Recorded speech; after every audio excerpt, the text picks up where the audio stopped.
metų spalio mėnesį.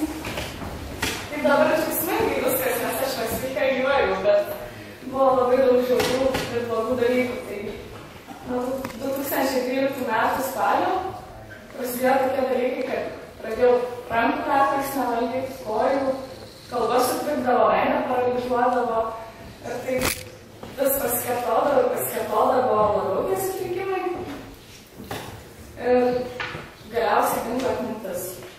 Tai atvėrė man kelią nuo visų mokslų, tai buvau tada 12 klasė, teko pasiimti akademinės atostogas, tai būna retai mokyklai, bet taip, likau antrus metus 12 klasė. Ir daktarai buvo daug laiko praleisti ligoninėj, daktarai nelabai man ką pasakė, bandė lyg ir epilepsiją apipiešti, lyg ir migreną, lyg ir daug visko, bet niekaip negijau, o situacija vis blogėjo ir blogėjo. Ir taip nutiko, kad mama užsakė už mane mišias. Ir per visą savo ligos laikotarpį pirmą kartą aš buvau bažnyčioj ir vos užgrojus organus, prasidėjo labai stiprus priepuolis. Bet pirmą kartą mane išnešė iš bažnyčios ir supratau, kad tai yra dvasinė liga, ne fizinė. Nors tai pasireiškia labai fiziniais sutrikimais. Ir nuo to laiko prasidėjo mano pažintis ir kelionė kartu su egzorcistais link išgydymo. Ir lankiausi nuolat pas egzorcistus, bet niekaip tai nesiliovė ir daug žmonių už mane meldėsi, bet vis tiek viskas buvo taip, kad aš savarankiškai negalėjau gyventi. Ir po to akademinio atostogų, nors viskas buvo taip blogai, man teko sugrįžti, bet aš mokytis beveik nebegalėjau, nes mane nuolat reikėdavo nešioti, kojų visiškai nevaldžiau, kalbėti negalėdavau, manęs nesuprasdavo net artimiausiai žmonės. Na, aš kalbėdavau, bet tai buvo tiesiog taip sutrikus ta kalba. Veidas buvo pusiau paralyžiuotas, rankos nevaldydavo aš jų tiesiog, tai reikėdavo absoliučiai mane rūpintis ir tai atvėrė labai mane nuo socialinio gyvenimo, nes tiesiog buvau toks žmogus, kur ne žmogus. Tai va, ir bažnyčiai viskas kaip vykdavo, tai vos išėjus į bažnyčią kiekvieną kartą, tai prasidėdavo didžiulis įvėtikis, reikėdavo 3 pakelių salatėlių, prasidėdavo didžiulis šaltis, atrodydavo, kad gyslose spingsta kraujas, labai sukaustydavo žandikaulį, o kaip, tarkim, toks dalykas, kaip tėvė mūsų malda, man visiškai užsmaugdavo gerklę nuo kalbų maldos žodžių, tai tada supratau, yra kokia didžiulė maldos galia, nors tai atrodo, kad tik žodžiai.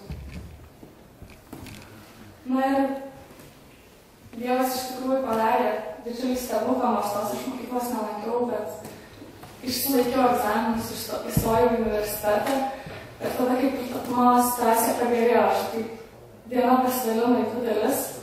Iki 6 mokydavausi arba veikdavau kažką, kas taip per panašu į normalų žmogus gyvenimą, nuo tų 6 valandų. Visiškai pavirsdavau į psichiškai ir fiziškai nesveiką žmogų ir vėl man reikėdavo rūpintis absoliučiai ir tie priepuoliai trukdavo 6-7 valandas, labai būdavo, kad pailsėti neįdavo man ir tas ėjimas į universitetą vėl toks galvas sudėtingas. Dabar kaip prisimenu viską, galbūt iš tikrųjų sunku kalbėti, nes atrodo, kaip viskas dar neseniai buvo. Ir tai buvo kovo 1, kada aš nuėjau į vidinio išgydymo pamaldas Vytauto bažnyčioje, būtent su Martinu Zilinskiu, kuris šiandien yra su mumis. Ir Dievas padarė didžiulį stebuklą. Aš sėdėjau kaip ir kiekvienų mišių metu su visais savo kaulų mirimais ir, žodžiu, nevaldymais savo kūno. Ir kai jis paskelbė, kad Dievas jums siunčia malonės, tik tai tieskit rankas ir pasiimkit jas. Tai aš taip tiesiau rankas ir jos visos tokios buvo ir paskui tos kaip nušvitimas, kaip Biblijai, kaip prieš 2000 metų žodžiai tokie. keltis ir eiti laisva. Ir aš atsistojau ir kaip tik, misionierius Martinas kvietė liūdį žmonės. Ir aš pakilau ir nubėgau. Ir aš buvau visiškai laisva. Aš galėjau valdyti visus savo kūno dalis ir, žodžiu, ir vaikščioti, ir kalbėti. Ir tiesiog šokinėjau iš laimės, nes 2,5 metų aš gyvenau labai prisirišus prie kitų ir dabar.